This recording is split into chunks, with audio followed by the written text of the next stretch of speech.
Hey, what's up guys? Vimp here, bringing you another one of these Align Tower Wars videos. I'm excited to bring you guys the new goddamn season. This is season 4, new season, new me. I'm excited to kind of like climb the ladder, get myself some rating points, crush some more noobs, and just like, hopefully reach, top 30, which I feel like I was, I think I was ranked 35 last season, if I'm not mistaken. So, I mean, top 30 in the world, I feel like it's still pretty good. I feel like I personally could have probably played a little bit better and even reached like top 20, top 15. It's arguable, but it really kind of depends. I feel like with any game, it really requires a lot of your kind of attention and kind of like you need a lot of experience to play at a top level. I feel like at some point it's fun climbing the game, but you lose a lot of the kind of like desire to climb elo whenever you reach like a certain point, because players are very good, and the skill difference or skill gap between you and, for example, a rank 10 player versus a rank 30 player is enormous. So that's something to consider. Anyways, let's focus on the game.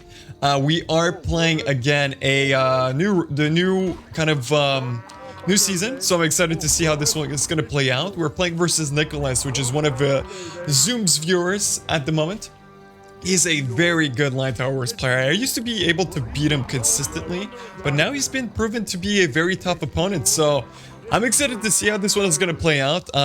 So, I mean, at this point, what we're going to be doing is attempting to really get ourselves in a income lead. So, obviously, at the beginning, you're trying to, like, send as much as possible and defend with as less units or as less gold invested into your towers. So, you'll see me making a few mistakes here and there, and I'm also going to be using my main character, my human, to hopefully defend as many of these sheep and wolves coming through the lane. But as you guys are seeing, I'm putting these archers in like kind of like strategic positions where they're taking out multiple targets even before they reach my kind of like main portion of the maze, which is really good.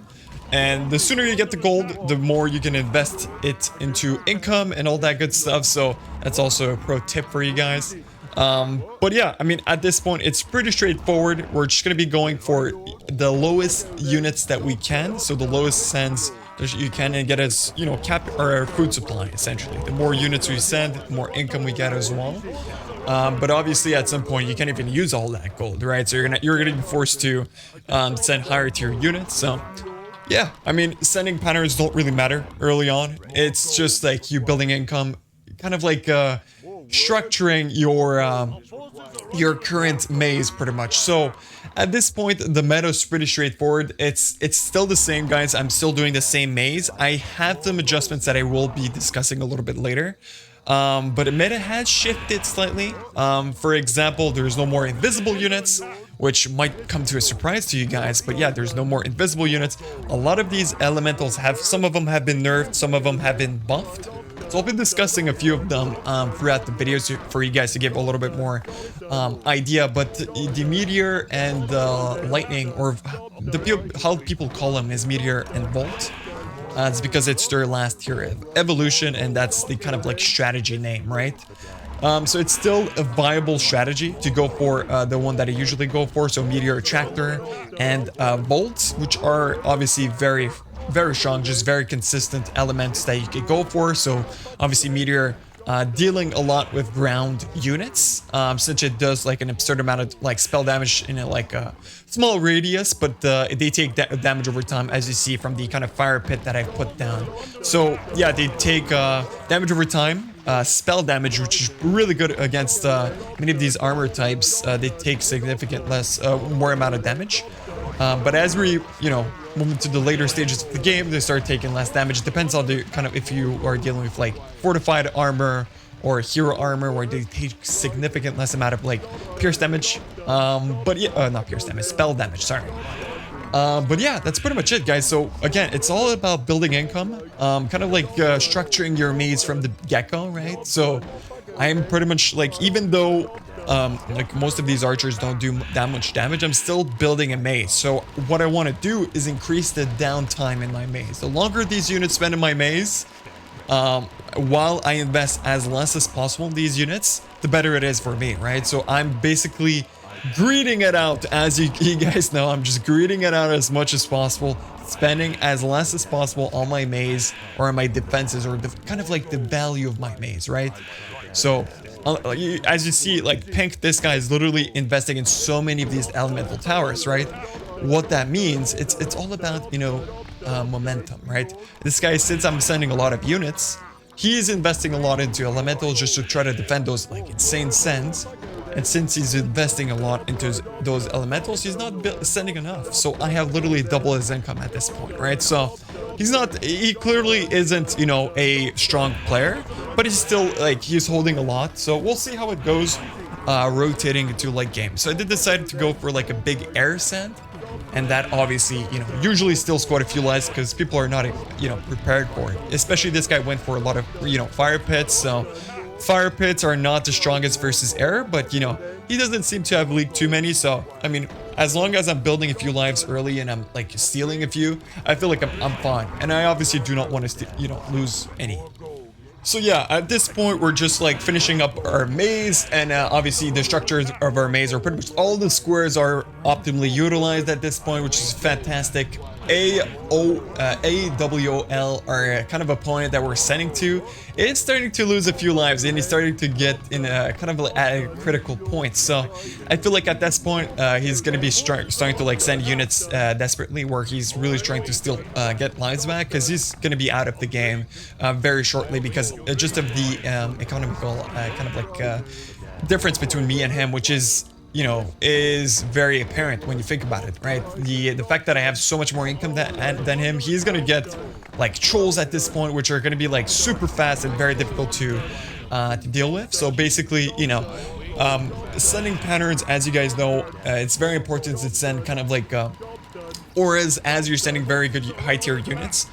What has Zoom been doing also lately is he's actually been sending the highest tier units as he can, which is a very interesting strategy when you think about it, because I really like the fact that he does that, because for the single fact that whenever you send very high tier units, right, you really force your opponent to upgrade his towers, right? So whenever your opponents are upgrading towers, it's you know, technically less units that you're receiving from your opponents, which is very good. It's all about, you know, finding that fair balance between sending high tier units, right, and also going for income sends, right? So if you send lower tier units, you're not necessarily pressuring your opponents, but you're also getting more income. So, but the thing is, if you play for income, your opponents are also going to play for income, and then you are not necessarily going to steal any lives, and really hoping that your late game, you know, carries you, right? So we're going to be leveling up these lava, you know, volcanoes to these next tier Armageddon towers, which do like a significant amount of like ground splash damage, which is pretty good. They take a lot of spell damage, which is very good to go for. As you see, like our blue opponent is sending a lot of like bunched up units, so this is where, you know, meteor towers really do excel.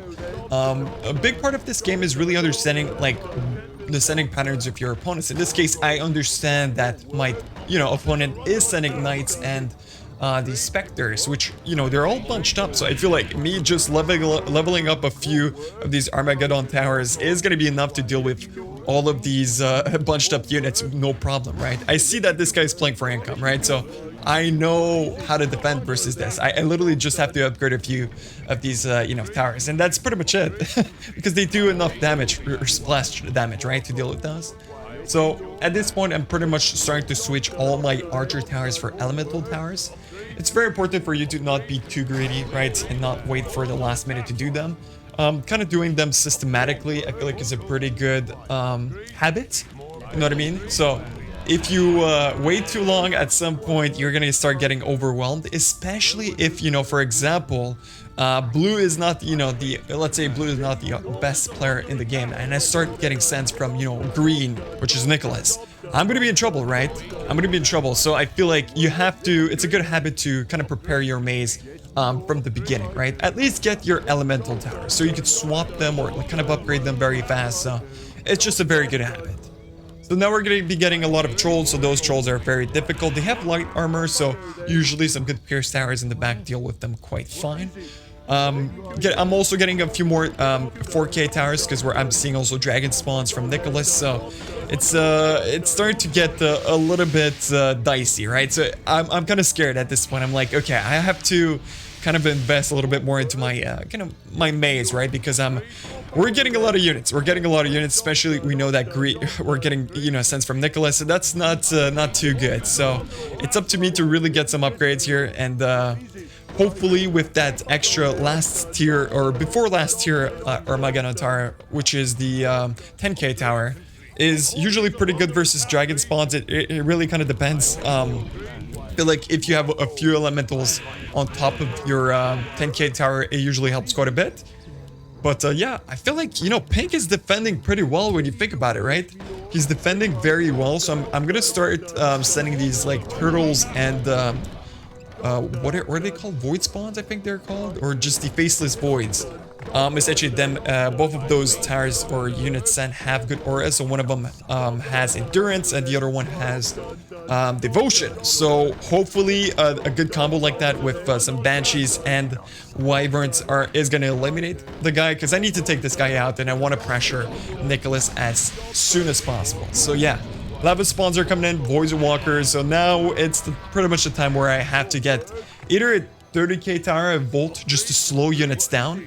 So volts are pretty good because they slow units, right? So by 15% if I remember correctly. And yeah, they're just very strong towers to get kind of scattered around your maze. I'm not losing any lives, which is like phenomenal at this point. I'm very proud of my performance you know, kind of like beginning to mid game. But we're obviously, you know, kind of approaching late game at the moment, so I really need to like kind of like prepare my late game, finish up my maze, and kind of build all of these elemental towers to hopefully transition well to late game. Alright, so our boy AWOL falls to the hands of Vimp Gaming, and he's out the game. Get him out, boys. It's as easy as that. Fucking hell, this is so rigged.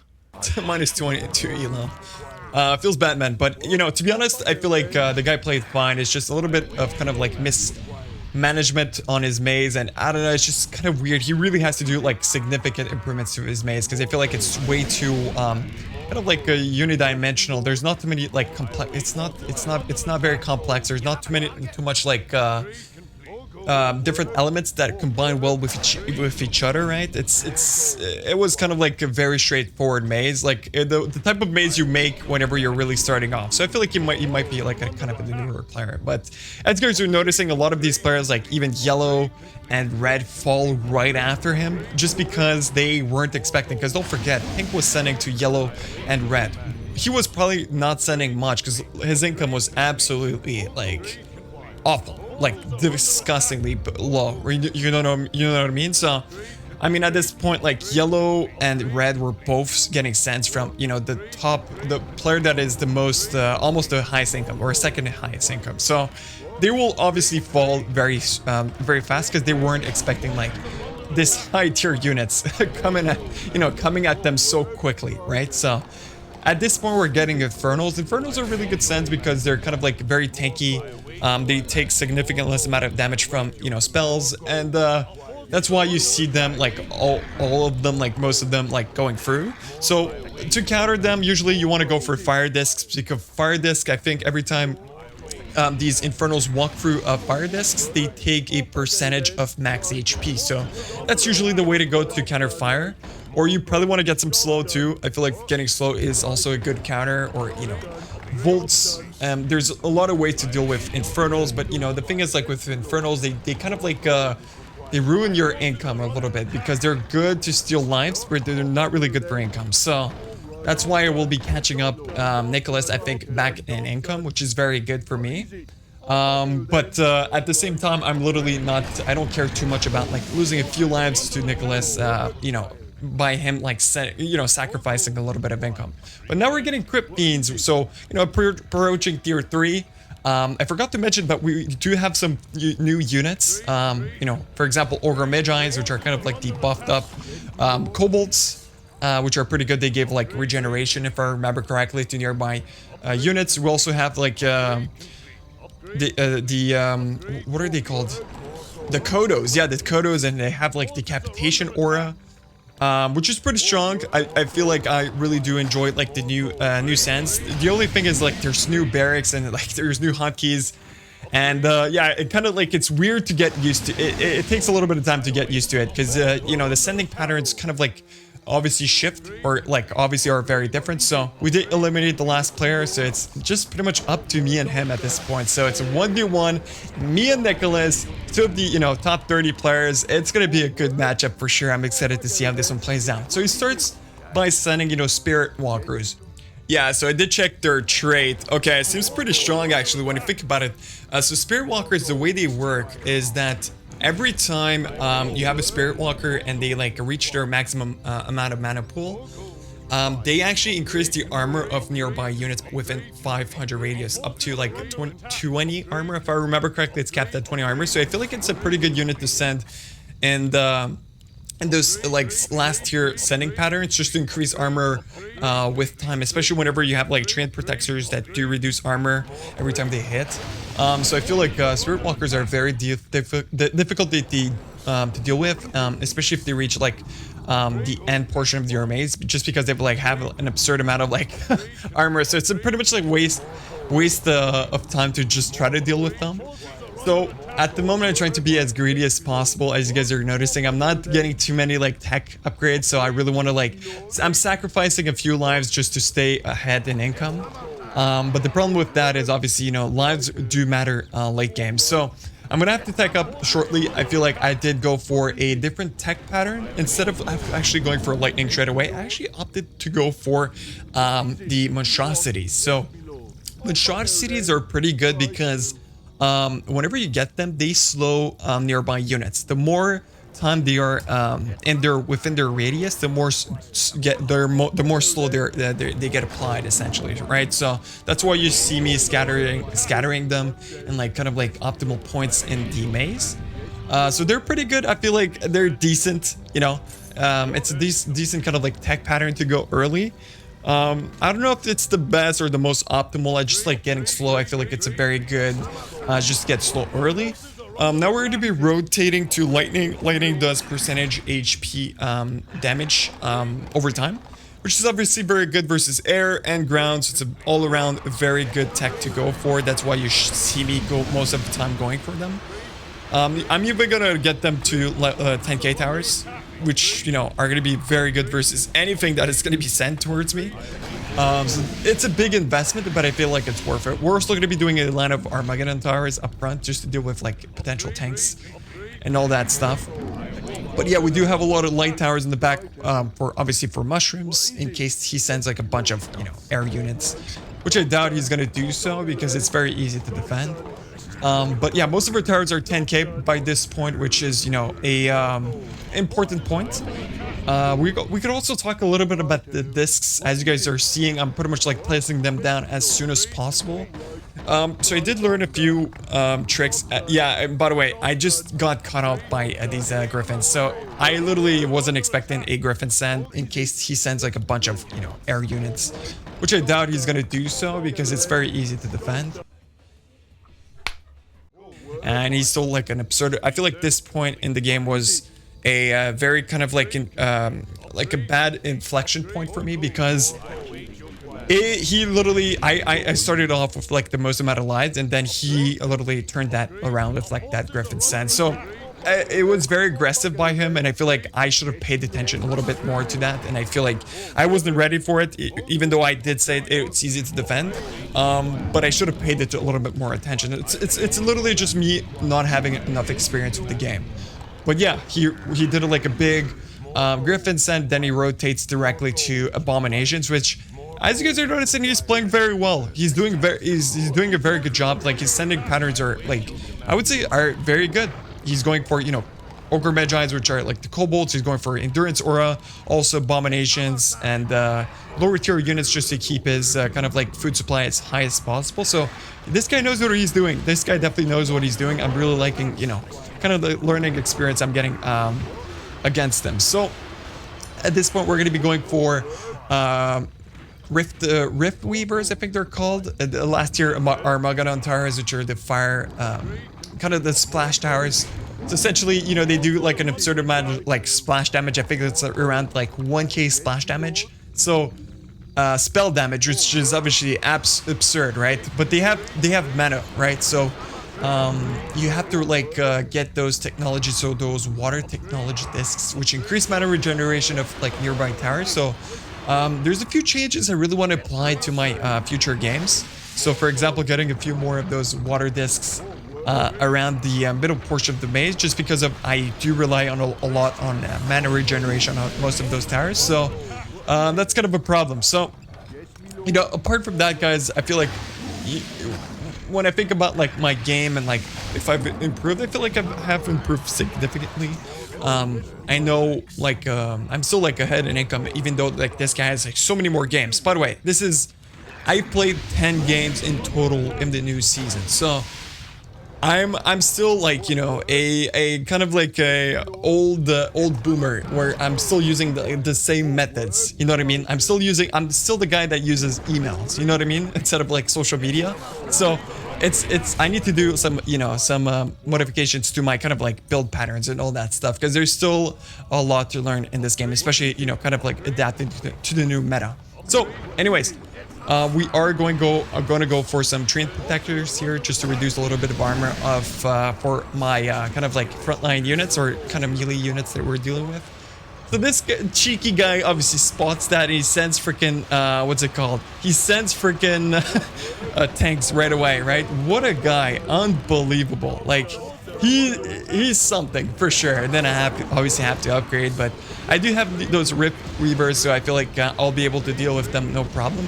So I kind of wanted to do the same thing just to be cheeky like him, but he was prepared. He was prepared. Let's be honest. So he's trying to prevent me from kind of like upgrading these.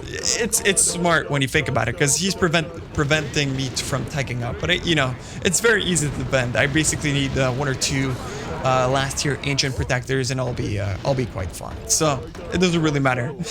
This guy's having a blast. At least I wrote whatever, like not being mean. I'm just saying that, you know, whatever, it's easy to deal with. And it wasn't trying to be toxic. It's just like, okay, sure, dude. My only chance at being cheeky. Yeah, okay, dude. Okay, dude. I'll try to be cheeky myself a little bit later into the game. So at this point, we both know that, you know, it's gonna go, you know, very late game. So it's up to me to go for some very good sending patterns. So usually what you like to do is obviously go for a lot of abomination, the typical bomb train, which is very difficult to deal with. So you save up a few rounds and you essentially keep sending abomination with good auras, and it's very good, you know, kind of like it's very strong, obviously. So we're pretty much approaching that end game, and then I realized, you know, we're at sudden death. I literally don't have my maze ready. I'm panicking at this point. I need to get those glyphs up. He literally could have phoenixed me. But I feel like I was almost ready. I was getting close to getting ready, you know? I was like panicking, upgrading everything, but yeah, it was kind of a mess, but it is what it is. So anyways, we got those glyphs pretty much like spread out around the maze. Usually it's pretty good to get a few of them. I like to get a few in the center portion of my maze and in the kind of back portion of my maze in case I get phoenixed. But usually it's very tough to phoenix these type of mazes, because I mean, you can definitely, right? There's multiple ways to counter them, right? You can definitely change discs from earth to, you know, light, because light discs provide crazy amount of armor to and I think health to towers. So it's difficult to phoenix unless you have like quite a few. And those glyphs like really shred those phoenixes to pieces. So that's why having a few like spread out for the maze is pretty good.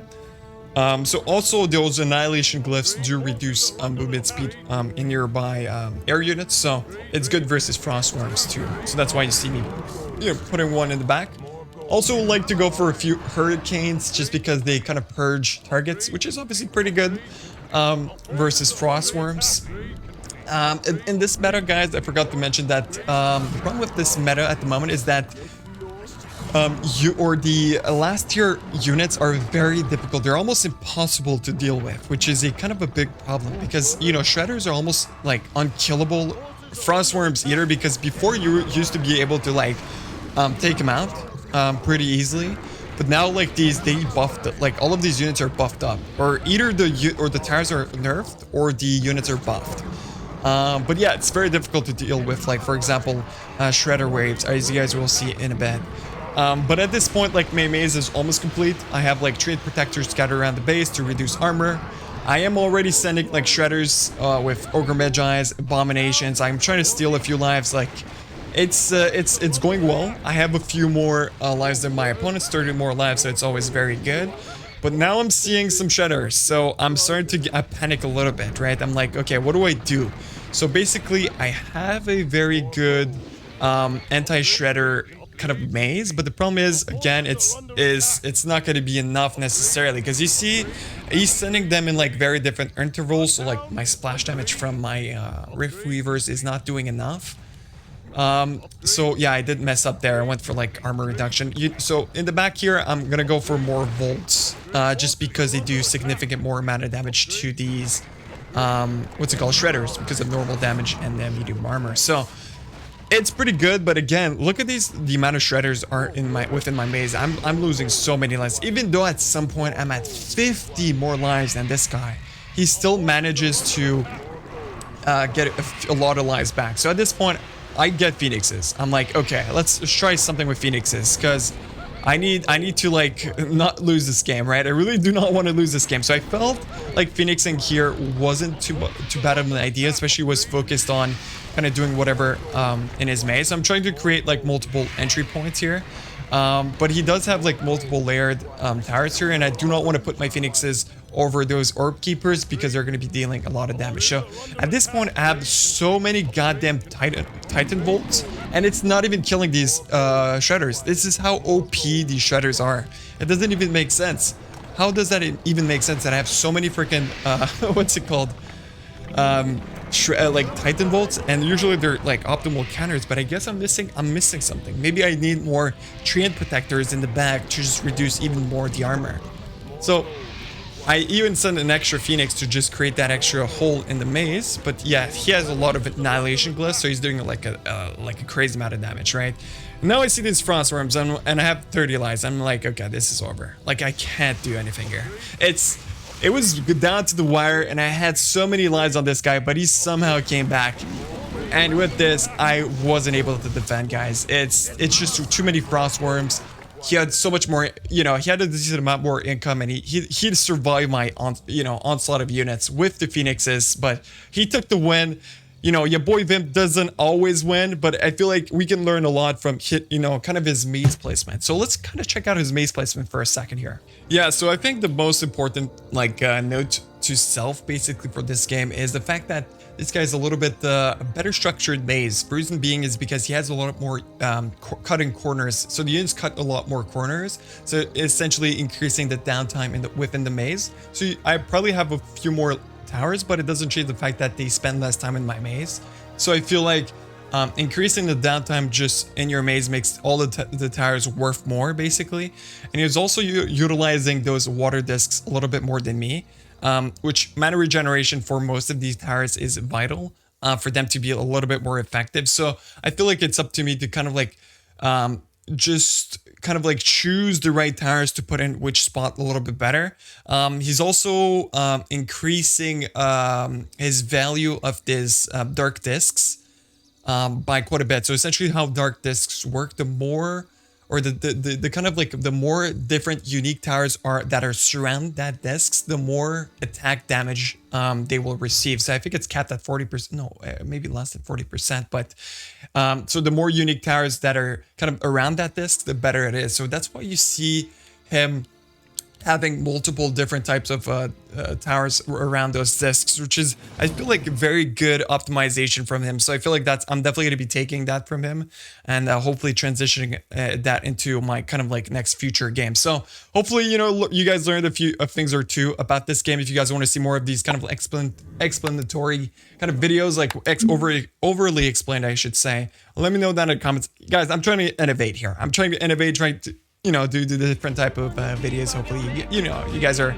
kind of enjoying this. So if you are, Make sure to like the video, subscribe for more. I'm going to be wishing you guys an amazing day. I'll see you guys in the next one. Take care, guys.